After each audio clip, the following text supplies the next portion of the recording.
So if you think you have an enlarged thyroid gland, or if you have noticed a nodule in the front of your neck, do check out this video.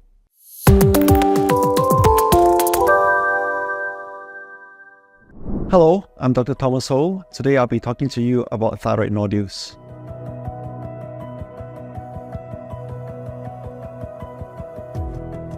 Thyroid nodules are abnormal growths within the thyroid gland. Not everybody has them, and it's important to get them sorted out by a doctor or specialist. May not be that obvious to the person having a thyroid nodule initially. The most common cause would be a lump that you can see at the front of your neck when you look in the mirror or when somebody looks at you. Other than that, it may not be obvious, especially if you have a somewhat big neck or the nodule is it's small and not visible.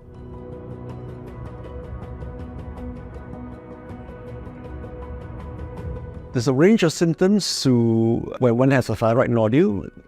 These symptoms can range from, as I mentioned, a visible lump to a discomfort in the neck that gets worse as it gets bigger. It can also cause pain when that lump occurs quite acutely, like within a day or two. Or it could be part of a generalized enlargement of the gland, such that the patient or the sufferer has a tight feeling around the neck, or may be suffering from symptoms of hyper or hypothyroidism.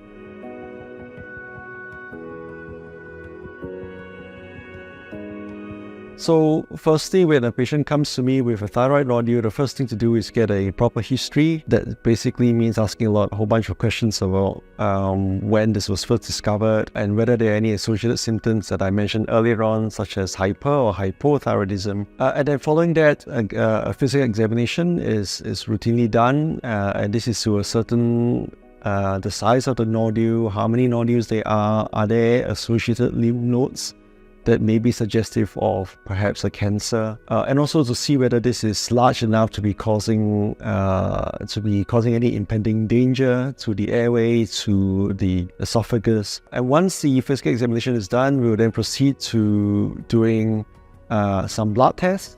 Again, these blood tests are to determine if the patient has excess or deficiency of hormones. We also do some tests to look at whether there's a autoimmune condition, and that's through measuring some antibody levels. And finally, what I do in my practice is to do an ultrasound in my clinic that will give us immediate answers as to the nature of these nodules, how big they are, how many they are, what's the size of the gland, whether there are any suspicious features that may hint towards a cancer.